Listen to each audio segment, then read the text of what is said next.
rindu surga lewat ibadah, mencari berkah yang kuasa. Assalamualaikum warahmatullahi wabarakatuh.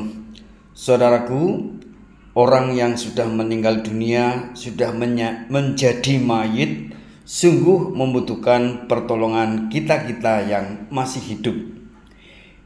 Berikut ini mari kita kaji, kita pahami amalan perindu surga yang berkait dengan amalan untuk membantu mayit agar terhindar siksa kubur dan siksa neraka, sehingga si mayit almarhum atau almarhumah akan dengan mudah masuk surga.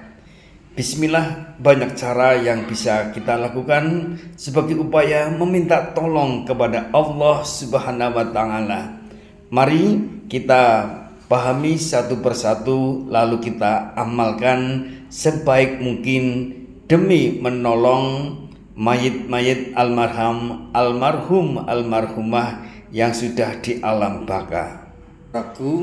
Saudaraku, ada dua alasan mengapa kita perlu membantu saudara-saudara kita yang sudah jadi mayit, yang sudah jadi almarhum atau almarhumah. Yang pertama adalah firman Allah, surat At-Tahrim ayat 6, A'udzubillahi minasyaitonirrajim, Bismillahirrahmanirrahim. Ya ayyuhalladzina amanu qu anfusakum wa ahlikum nara. Wahai orang-orang yang beriman, pelihara dirimu dan keluargamu dari neraka. Firman ini menjadi penting, menjadi landasan bagi kita menolong saudara-saudara kita yang sudah menjadi almarhum atau almarhumah agar terhindar dari siksa kubur dan siksa neraka. Ayo kita jalani firman ini, kita dapat pahala dan almarhum insya Allah terhindar dari segala siksa. Yang kedua, dalam kitab Arba'in Nawawiyah disebutkan ada hadis Rasulullah bersabda, barang siapa meringankan sebuah kesusahan atau kesedihan seorang mukmin di dunia, Allah akan meringankan kesusahannya pada hari kiamat. Barang siapa memudahkan urusan seseorang yang dalam keadaan sulit, Allah akan memberinya kemudahan di dunia dan akhirat. Barang siapa menutup aib seseorang, Allah akan menutupi aibnya di dunia dan akhirat. Allah akan senantiasa menolong hambanya selama hambanya tersebut menolong saudaranya. Hadis riwayat Muslim. Saudaraku, hadis ini menjadi dasar agar kita yang masih hidup peduli kepada sesama muslim yang masih hidup maupun yang sudah meninggal dunia. Kita akan dapat pahala, orang lain yang kita tolong akan mendapatkan kebahagiaan. Almarhum atau almarhumah yang kita tolong dengan doa dan amalan-amalan, insya Allah juga akan mendapatkan manfaatnya baik di alam kubur maupun di yaumul hisab nanti. Maka mari kita peduli pada mayit, pada almarhum atau almarhumah. Langkah pertama untuk menolong mayit dari siksa kubur dan siksa neraka adalah kita berdoa dengan lafal Allahumma ighfir lil muslimina wal muslimat wal mu'minina wal mu'minat al ahya'i minhum wal amwat.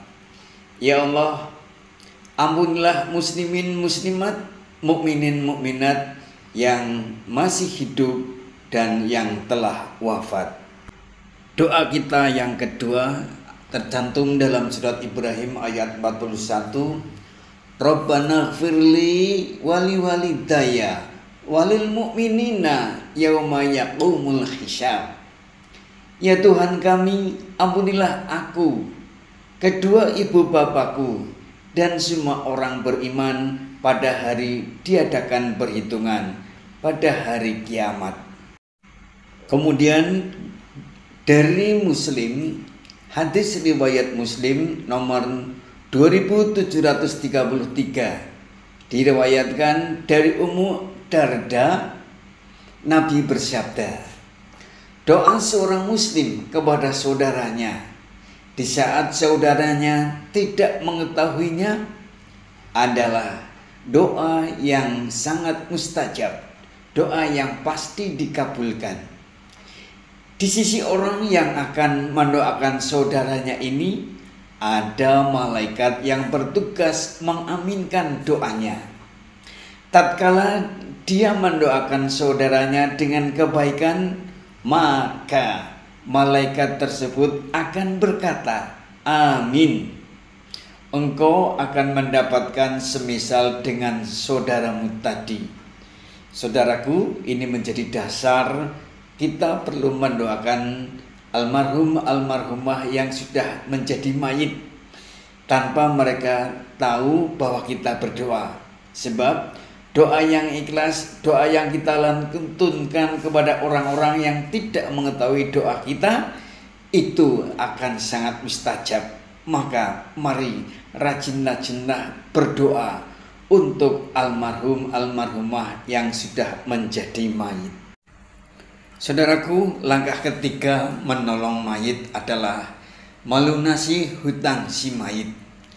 Dalam hadis diriwayatkan dari Sulaimah bin Al-Aqwa radhiyallahu an bahwa Nabi SAW dihadirkan kepada beliau satu orang jenazah agar disolatkan. Maka beliau bertanya, apakah orang ini punya hutang? Mereka berkata, tidak ya Rasulullah. Maka beliau pun menyolatkan jenazah tersebut. Kemudian didatangkan dari jenazah lain kepada beliau. Kembali beliau bertanya, apakah orang ini punya hutang? Rombongan menjawab, iya. Maka Nabi bersabda, sholatlah saudaramu ini. Melihat suasana begitu, Abu Qatadah berkata, ya Rasul, biar nanti aku yang menanggung hutangnya. Maka Rasulullah SAW pun menyolatkan jenazah tersebut. Hadis riwayat Bukhari nomor 2295. Saudaraku, dari hadis ini dapat kita petik hikmah bahwa orang mayit yang mati meninggalkan hutang, jika tidak dilunasi oleh saudara-saudaranya, oleh ahli waris, maka akan bermasalah. Nabi enggan melihat mayit yang seperti itu. Nabi tidak berkenan. Nabi bahkan dengan isyarat tidak mau menyolati mayit yang meninggalkan hutang. Bukan berarti Nabi tidak cinta kepada si mayit, tapi Nabi sedang mendidik umatnya agar hutang si mayit ada yang peduli untuk melunasinya. Ketika ada yang peduli melunasinya, Nabi mau menyolati. Itu tandanya mayit yang utangnya sudah dilunasi oleh saudaranya, oleh ahli warisnya, atau oleh siapapun yang peduli pada si mayit, maka insya Allah perkaranya di akhirat nanti akan dimaafkan.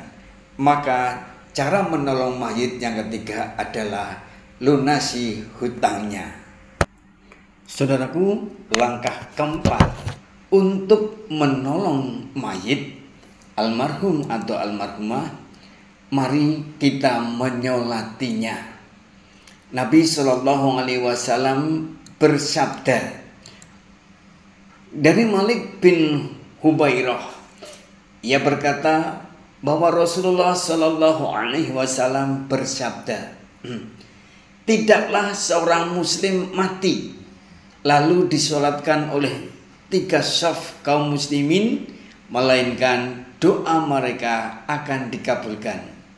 Hadis riwayat Tirmidzi nomor 1028 dan Abu Daud nomor 3166. Demikianlah saudaraku, upaya menolong mayit dari siksa kubur dan siksa neraka. Yang pertama, memohonkan ampun dengan berbagai doa. Yang kedua, melunasi hutang si mayit. Yang ketiga, mensolati jenazahnya. Kita akan bersambung dalam pembahasan berikutnya. Masih ada 7 cara menolong mayit dari siksa kubur dan siksa neraka agar almarhum atau almarhumah masuk surga dengan mudah. Ikuti episode yang berikutnya. Wassalamualaikum warahmatullahi wabarakatuh. Surga cinta ilahi